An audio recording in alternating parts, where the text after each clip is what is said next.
What happens when a lone gorilla risks everything to save a helpless baby rhino from a giant predator? You won't believe how the rhino herd responded, and who ended up standing beside them in the end. I don't wake up every morning planning to babysit a rhino. But when you've seen the kind of mess this jungle has become, plastic bags floating in the river, poachers stomping around like they own the place, and clueless tourists thinking a gorilla's life is all chest-beating and bananas, you start picking your battles.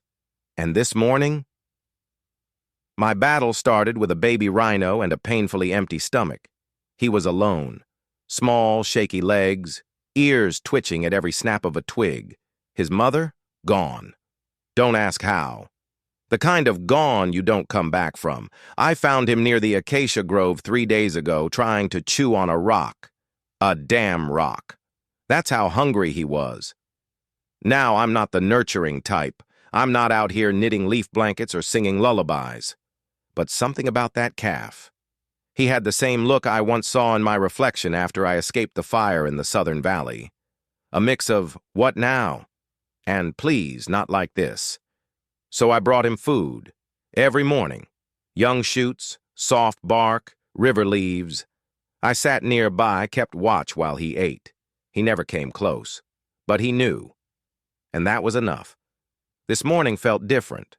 The air was off, too still. No birds, no crickets. Not even a single squabble from the loudmouth vervet monkeys. That's when I knew something was wrong. I found his spot empty. The grass was flattened, and the dirt, it was disturbed. Tracks, not lion, not hyena, thicker, wider, and winding. You ever feel your gut drop into your feet?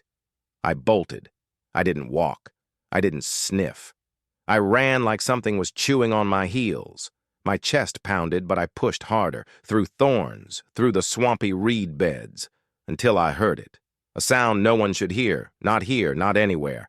It wasn't a roar, it wasn't a growl. It was gasping, choking, wet, and slow. I broke through the last layer of brush, and there it was, a python. Not your average jungle slitherer. This one was massive, coiled thick around the baby's back leg like he was nothing more than breakfast on hold. The calf was struggling, eyes wide, nostrils flaring. He kicked, barely moving an inch. His strength was fading by the second. And the snake? Calm, focused, like it was already halfway through the digestion process in its head. And me? Let's just say I didn't think. I launched. Now, here's something they don't show you in nature documentaries. Pythons don't panic. They adjust. This one slithered off the calf and turned on me before I could land my second hit. I managed to grab its middle, barely. We crashed into the dirt, rolling, thrashing, sending dry leaves into the air like a tornado of chaos. It wrapped around my arm, then my back. I couldn't breathe. My vision blurred. And let me tell you, having something that strong squeeze your ribs isn't a fun fact moment. It's a why is this how I go out moment.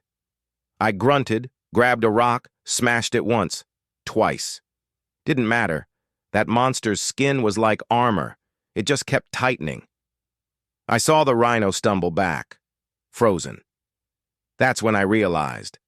I wasn't just fighting for me. I was the only wall between him and oblivion. I twisted, slammed the snake into the ground with every shred of energy I had left. My fingers dug in behind its head. If I could just hold it there. But my grip was slipping. And then, through the haze, I felt it. The ground. It was shaking. Not metaphorically. Literally. Something big was coming. To be clear, what happened next changed everything. You don't want to miss what comes when instincts, fear, and fury collide in the wild. Stay here. It only gets more intense from here. You ever been on the edge of blacking out with a cold-blooded muscle tube strangling the last ounce of will out of you, and suddenly the ground starts to rumble? Yeah, that was me. And let me tell you, it wasn't poetic. It wasn't spiritual. It felt like the jungle had just decided to kick us both off the planet. The python paused for a split second, and in that second, I caught a glimpse past its bulk. Behind it, shaking the very roots of the earth, came the cavalry I didn't know I needed. The rhino herd, not a dream, not a hallucination, flesh, horn, and thunder. 6, no, 7, full-grown black rhinos charging straight at us. Their leader, a wide-skulled matriarch with half a left horn, was up front. And let me say this clearly, she did not look like she had time for nonsense. The python? It didn't get the memo. It held on tighter, trying to finish what it started. Meanwhile, I could barely feel my left arm and my vision, blurry like looking through river water. Then the matriarch did something I'll never forget. She screeched, not a sound rhinos are known for, but it ripped through the trees like a chainsaw made of grief and warning. The whole jungle listened. Even the birds stopped mid-song.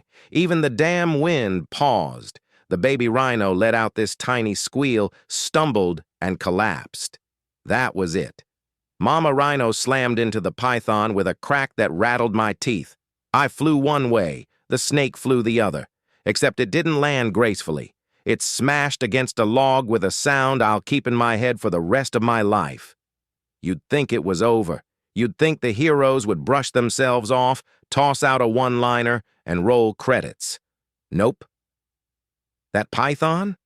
It reared back, bleeding, dazed, furious, and somehow still ready to go for round 2. Because, of course, just when you think the wild's done chewing on you, it spits you out, dusts you off, and bites you again. The herd formed a semicircle around the calf, shields up, horns forward, hooves pounding like war drums. I staggered to my feet, heart pounding like it was trying to break free from my chest. The snake launched, right at me. Now I'm no hero. I don't wake up with a cape. But there's something that happens when you've already faced the end and survived it once. You stop fearing what's coming next. I caught it mid-air. Yes, me. Full body weight. It wrapped my waist, but I held its head down, slammed it once, then twice, then... The matriarch charged again. This time she didn't miss the skull. A dull, thick sound. Final. The kind of silence after that hit isn't peaceful. It's loud, like the air itself is catching its breath. The python writhed for a moment, then stilled. I let go. My arms were shaking. My chest heaved. The calf, still breathing, barely, was surrounded by a wall of living, breathing tanks. And they didn't move. They stood there, waiting. For what, I didn't know. But what I did know? I was no longer just a babysitter. I was now part of whatever this strange, sacred stand was. The matriarch walked toward me. Close. Too close. Her eyes locked with mine, not with hatred, not even with suspicion, with recognition, like she knew. Like maybe, just maybe, I had earned a fraction of something wild animals don't give out lightly. Trust. I sat down hard, the adrenaline crashing, the pain finally catching up. My ribs felt like someone played drums on them with tree branches. My left arm? Number my back? Don't even ask. The python lay behind us, broken, still. And the baby rhino? He was breathing again, faint, but steady. One of the younger bulls approached him, nudged him gently with his horn, then circled once, keeping watch. The rest of the herd? They didn't scatter. They waited. Why? Let's just say the jungle wasn't done with us yet. This is the moment before everything explodes. The final chapter holds the storm, and you're not going to want to blink. Stay right here. The climax is coming, and it's going to hit harder than anything you've seen so far. You'd think after surviving a death hug from a jungle-sized python, getting back up from a rhino cavalry, and watching the beast get flattened like a bad idea, that would be the end, right? Yeah, I thought so too. But the jungle? It always saves the loudest punch for last. I was sitting there, hunched over, breathing like an old steam engine with a busted pipe. The baby rhino had stopped shaking, which was good. The herd had relaxed just enough to stop looking like they were about to storm a castle. And me? I was finally starting to believe we made it. Then came the sound. Not a roar, not thunder. Worse, wheels, big ones, metal clunking, voices, human ones. And trust me, I know the difference between a friendly ranger and someone who smells like ego and entitlement. These weren't the observe and protect type. These were the take and tell the story later crowd. I pulled myself up using a tree like it owed me rent. My whole body screamed, but I didn't care. I could see the jeeps just beyond the trees, cameras, long lenses, 2 men in khaki. One of them laughed loud, real loud, like the jungle was his private playground. "Look at that," he barked.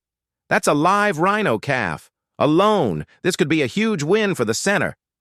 Center. I've heard that word. It doesn't always mean safety. Sometimes it means cages. Sometimes it means humans taking credit for what they didn't do. The herd stiffened. They knew something was off. The matriarch stepped in front of the calf. Her ears twitched, her shoulders locked. And me? I stepped beside her. Was I scared? You bet. I wasn't exactly in shape to play hero again. But I didn't survive a python just to let this calf become someone's photo op. The humans got closer. One raised a tranquilizer rifle. "You're gonna want to back up," I growled. Not that he could understand, but sometimes your body says what your words can't. And guess what? He didn't back up. He stepped forward. And that's when the matriarch charged. Not a bluff, not a warning. She sprinted straight through the brush, sending leaves, dirt, and all common sense flying. The jeep rocked as she slammed to a halt inches away. Dust clouded the air. The man with the rifle stumbled back, like he'd just remembered rhinos don't play nice. The younger bulls joined her. It wasn't violence. It was a line in the sand, a clear message: he stays. We protect our own. I stood tall, or, well, wobbly, but I held my ground next to them. And then, a strange thing happened. The baby rhino took one shaky step forward, then another. He nudged the matriarch gently. She lowered her head. No words, no sounds, just understanding. The men didn't take another step. They turned, cameras off, truck engines sputtering. They left. And the jungle? It got quiet again. I don't know how long I stood there, but I felt something shift. Not in the wind. In me. See, I didn't set out to be part of a herd. I didn't think I belonged anywhere anymore. Not since the fire. Not since I'd watched my own kind scatter, disappear, vanish like they'd never existed. But now, here I was. Side by side with animals that didn't owe me a thing, yet stood their ground with me. We didn't win because of muscle or fear. We won because we refused to leave each other behind. That calf? He's not alone anymore. Neither am I. As the sun began to dip and the trees lit up with that soft gold only the wild can create, I sat with them. One beat-up gorilla, 7 stonewall rhinos, and one brave little survivor who reminded us all why we fight. Not for pride, not for dominance, but for the ones who can't fight for themselves. The wild isn't cruel, it's honest. And today, it chose justice. Share this story if you believe some things are still worth protecting.